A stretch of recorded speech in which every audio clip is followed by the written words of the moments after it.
نہج البلاغہ حکمت نمبر 10 درس نمبر 27 بسم اللہ الرحمن الرحیم۔ قال امیر المؤمنین علیہ الصلاۃ والسلام اذا قدرت علی عدوک فاجعل العفو عنہ شکرا للقدرت علیہ۔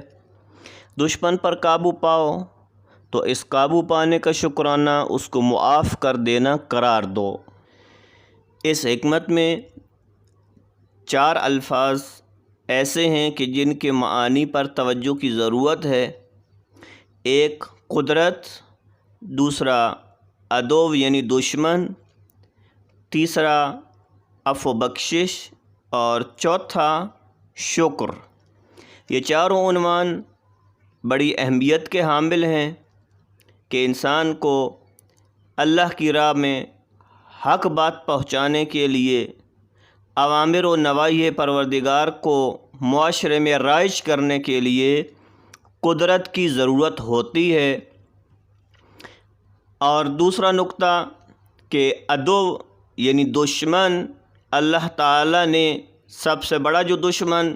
قرآن مجید میں قرار دیا ہے وہ شیطان ہے کہ جو کسی بھی لحظے انسان کو چھوڑتا نہیں ہے اور مایوس بھی نہیں ہوتا۔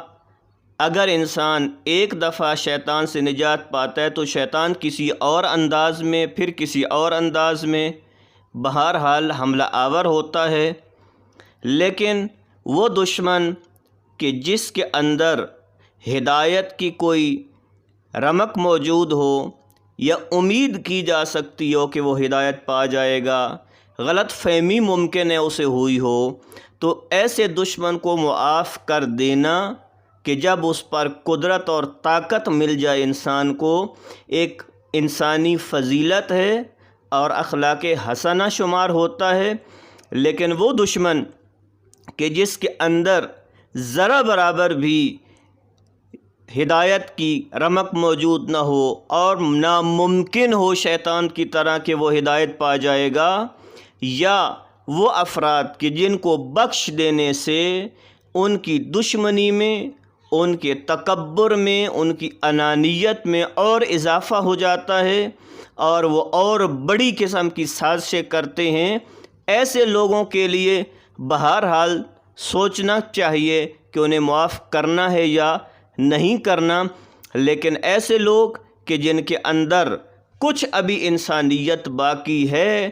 ان کو کم سے کم ان پر قدرت حاصل کرنے کے بعد معاف کر دینا بہرحال ایک اچھا فعل ہے۔ اور ہمارے معاشرے میں چونکہ ہم بہت سارے مسائل میں گھرے ہوئے ہیں، معاشرتی زندگی میں طرح طرح کی مشکلات اور مسائل کا سامنا کرنا پڑتا ہے، اور بعض لوگ انجانے میں کوئی غلطی کر بیٹھتے ہیں، ہماری شان میں گستاخی کر دیتے ہیں، تو ان کو معاف کر دینا، اور یہاں تک کہ جو دشمن ہے، جو ہمارا جانی، ہمارا فکری، ہمارا روحانی دشمن ہے، وہ بھی اگر اس قابل ہو کہ اسے بخشا جا سکے، اور اس کے بعد اس کی جو کم از کم خود ایک دشمن نہ صحیح، اس کے اطراف والے لوگ بھی اگر ہدایت پا جائیں تو یہ بھی ایک بڑا کام ہے، چونکہ اس کی بہت ساری مثالیں ہمیں سیرت ائمہ طاہرین علیہم الصلاۃ والسلام میں بھی ملتی ہیں۔ تاریخ اسلام میں، صدر اسلام میں بہت سارے واقعات اس بات کی نشاندہی کرتے ہیں۔ اور تیسرا نقطہ عفو بخشش والا ہے کہ ایک اہم موضوع ہے عفو بخشش، کہاں کہاں بخشش کرنی چاہیے، اور ایک بہترین انسان اور اچھے انسان کی خوبی یہ ہے کہ جس طرح اللہ تعالیٰ سے وہ انسان امید رکھتا ہے کہ پروردگار اس کے گناہوں کو بخش دے، اس کو سزا نہ دے، معاف کر دے، اور پھر بھی انسان جرأت کرتا ہے اللہ کے سامنے نافرمانیاں کرتا ہے، اس کے باوجود بھی اللہ قادر و توانا ہوتے ہوئے بھی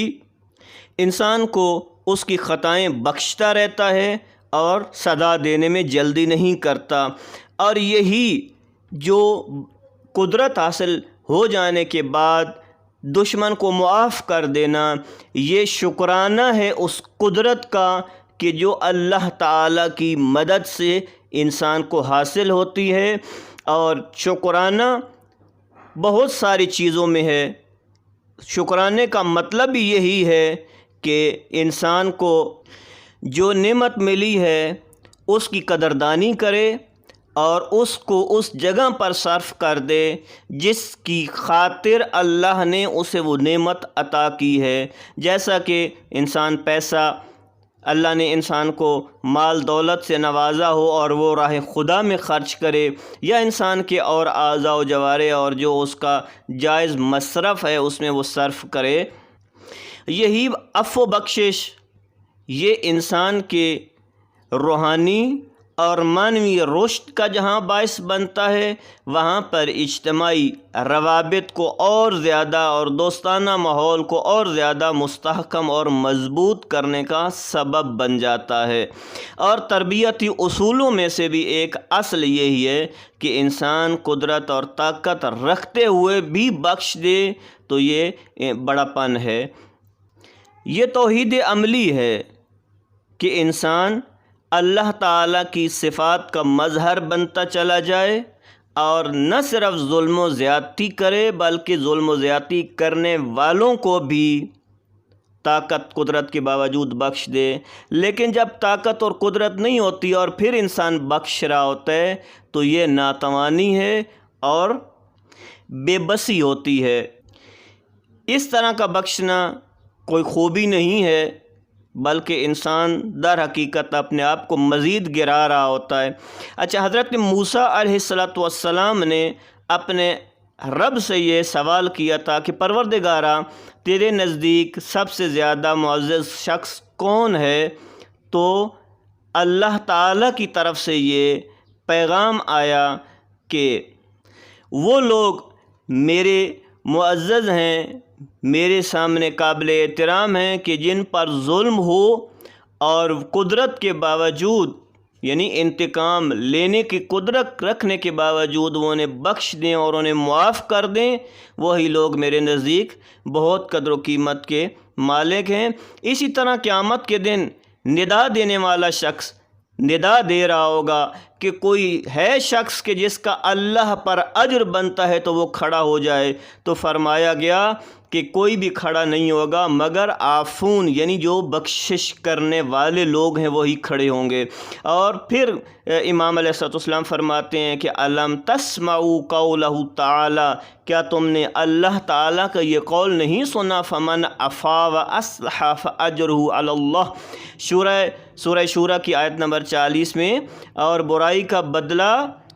اسی طرح کی برائی سے لینا ہے، پھر کوئی درگزر کرے اور اصلاح کرے تو اس کا اجر اللہ پر ہے، اللہ یقیناً ظالموں کو پسند نہیں کرتا۔ پس یہ درگزر کرنا اور اصلاح کی کوششیں کرتے رہنا اور ان روابط کو مضبوط کرنا اللہ کو پسند ہے اور اس کا اجر اللہ ہی دیتا ہے۔ اور ایک اور مقام پہ امام علیہ السلام فرماتے ہیں کہ لوگوں میں سب سے زیادہ بڑا شخص کہیں اور قابل احترام اور قابل عزت شخص کہیں وہ ہے کہ جو سب سے زیادہ انتقام کی قدرت رکھنے کے باوجود بخش دیتا ہے۔ تھوڑا سا جائزہ لیں ہم، سرور کائنات صلی اللہ علیہ وآلہ وسلم ساری ابتدائی جو عمر تھی مکہ کی اس میں اللہ کا پیغام پہنچایا اور مکہ والوں نے تکالیف دیں، پتھر مارے، لہو لہان کر دیا، گندگیاں پھینکا کرتے تھے، نماز کے دوران حتیٰ گندگی پھینکتے تھے، نازیبا الفاظ کہتے تھے، تہمتیں لگایا کرتے تھے۔ لیکن فتح مکہ کے موقع پر وہی دشمن کہ جو ساری زندگی تنگ کرتے رہے اور اللہ کا پیغام پہنچانے میں رکاوٹ بنے رہے، فتح مکہ کا موقع ایسا تھا کہ جس وقت پاک پیغمبر کے پاس بہترین قدرت تھی اور چاہتے تو ان تمام جو تکلیفیں دینے والے لوگ تھے، نازیبا الفاظ کہنے والے لوگ تھے، ان کو سزا دے سکتے تھے، لیکن سب کو معاف فرمایا اور فرمایا اذهبوا فانتم الطلقاء، آج تمہاری الیوم یوم المرحمہ، آج رحمت کا دن ہے اور تم سب آزاد ہو۔ یہ وہ کام تھا کہ جس کے ذریعے سے پیغمبر اکرم نے اپنے دوستوں میں اضافہ کیا اور دشمنیاں کم کر دیں اور اس طرح اسلام کے پھیلنے میں یہ بھی عفو و بخشش مددگار ثابت ہوا ہے۔ امیر المومنین علیہ السلام کا اگر آپ دیکھیں کہ ضرب لگانے والا ابن ملجم گرفتار کر کے لایا جاتا ہے اور ان کو شربت پلاتے ہیں اور لوگوں کو تلقین کرتے ہیں، وصیت کرتے ہیں کہ ایک میری وجہ سے لوگوں کو قتل نہ کرنا، اس ایک نے مجھے ایک ضرب ماری ہے، اس کو ایک ہی ضرب مارنی ہے۔ یہ محبت بھرا رویہ اور اس وقت یہ انداز جو ہے یہ ایسا ہی ہے کہ جو ایک بڑے انسان کا ہونا چاہیے۔ حضرت یوسف علیہ السلام اللہ کے برگزیدہ نبی، کتنا عرصہ بھائیوں نے تنگ کیا ہے اور والد سے دور کیا، کنویں میں ڈال دیا، طرح طرح کی مشکلات حضرت نے سہیں، یہاں تک کہ غلامی کی زندگی گزاری، جیل میں رہے، لیکن اس کے باوجود جب بھائی آئے، بھائیوں نے پہچان لیا اور کہا کہ یہی وہ یوسف ہے، تو اس وقت حضرت کے پاس طاقت تھی، قدرت تھی، عزیز مصر تھے، چاہتے تو بھائیوں سے انتقام لے سکتے تھے، لیکن کیا فرمایا؟ لا تثریب علیکم اليوم، آج کوئی جو ہے نا وہ سزا نہیں دی اور بخش دیا، معاف کر دیا۔ بڑے انسان کی خوبی ہے اور یہ ہمارا اسلامی معاشرہ، اس کی یہ ایک بڑی فضیلت ہے کہ قدرت اور طاقت کے باوجود انسان دوستوں کو، بھائیوں کو، عزیزوں کو جو غلطیاں کرتے ہیں یا حتیٰ دشمن، اس کو معاف کر دے۔ اللہ تعالی ہمیں ان اچھی اور بہترین صفات کو اپنانے کی توفیق عنایت فرمائے۔ والسلام علیکم ورحمۃ اللہ وبرکاتہ۔